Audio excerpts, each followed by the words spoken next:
Hi everyone and welcome back to the channel.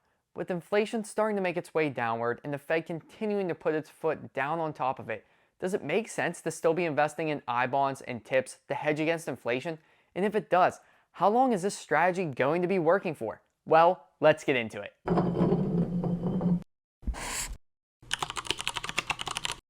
So as many of you may know, ibonds and tips both have rates that are based on inflation. I have another video that's about ibonds, so go ahead and check that out for more information, but just a quick rundown on ibonds. Ibonds are currently at 6.89%, and you're going to get that rate if you buy right now or if you buy before the May rate change. With that rate, you're going to get that rate for 6 months, and then you're going to get a new rate whenever that 6-month period is. So whatever the new rate is in May, that's the rate you're going to get after a 6-month purchase date. Then after that, you're going to have to hold these for 1 year, and then if you sell them before the 5-year mark, you're going to get a 3-month interest penalty. Otherwise, the main thing to know about ibonds is you can only buy $10,000 of them per year. Over the last 2 years, people have been buying ibonds like crazy, and that's because they're getting a high rate of return guaranteed. Who doesn't want to get a 6.89%? And a little over a year ago, you were getting a 9% return. Who doesn't want that? But things are starting to change, and is that good or bad for your opportunity to buy ibonds? Now that inflation is starting to come down, the rate for ibonds will come down as well. Currently, the base rate for ibonds is at 0.4%, which really isn't great. That means that the rest of the rate for ibonds, the rest of the 6.89%, is all based on inflation.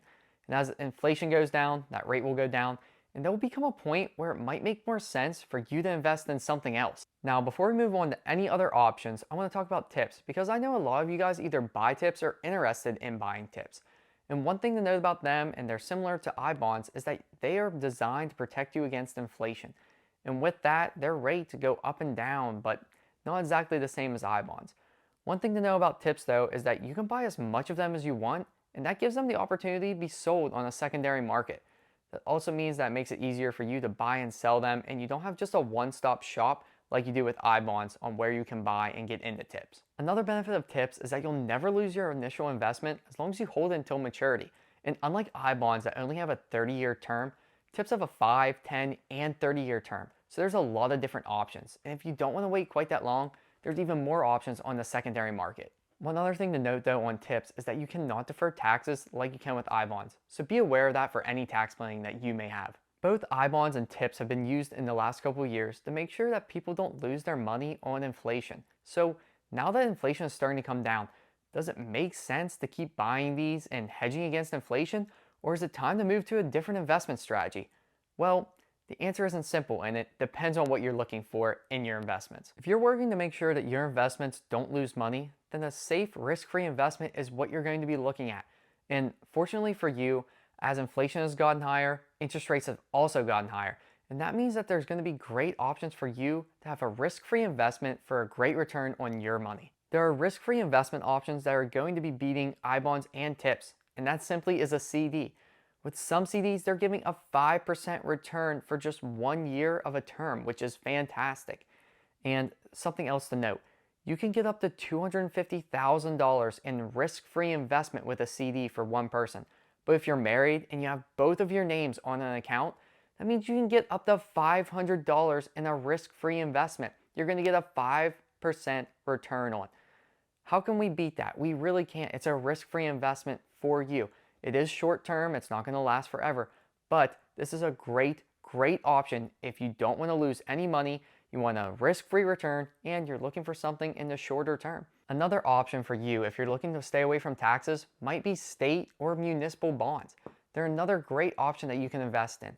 I don't have exact rates because it depends on what rating each municipality is given, but that's another place that you can do a really nice job on getting a nice return and you don't have to pay any taxes on it. So consider those as well. On the other hand, if you're younger and have a higher risk tolerance, then there's another option for you, and that's the stock market. Over the last 30 years in the S&P 500, you've been getting a 10% return if you were invested in the market, and that's fantastic. But there is some risk to that, and unfortunately, they aren't always going to get that 10% return. So there's going to be up and downs in the market. If you're older and not willing to take that risk, I completely understand. And those options that I said earlier are for you. But if you are younger and have the time to be in the market and to weather the ups and downs, I would recommend getting in the S&P 500. Unfortunately, this is not a get-rich-quick scheme, so investing in the S&P 500 will not make you a millionaire overnight. But what it will do is give you a nice nest egg to either retire on or to put some money towards something else that you want to, like a hobby or a project that you've been working on and want to put your time and effort into. So go ahead and consider these options and think about what you want to do with your money and which one of these three strategies you want to go with. Overall, with inflation going down, ibonds and tips just seem like a less valuable asset to have in your portfolio. Don't get me wrong, there is a place for them in everyone's portfolio, but it seems to start rotating that to a smaller percentage of the pie. Let me know in the comments below what you guys are going to do and where you're going to be investing your money. Let's talk together and see where the best place is for you. If you're interested in learning more about risk-free investment options, check out this video right here. Otherwise, if you like this content, please hit that like button and consider subscribing to the channel. Otherwise, I'll catch you in the next one.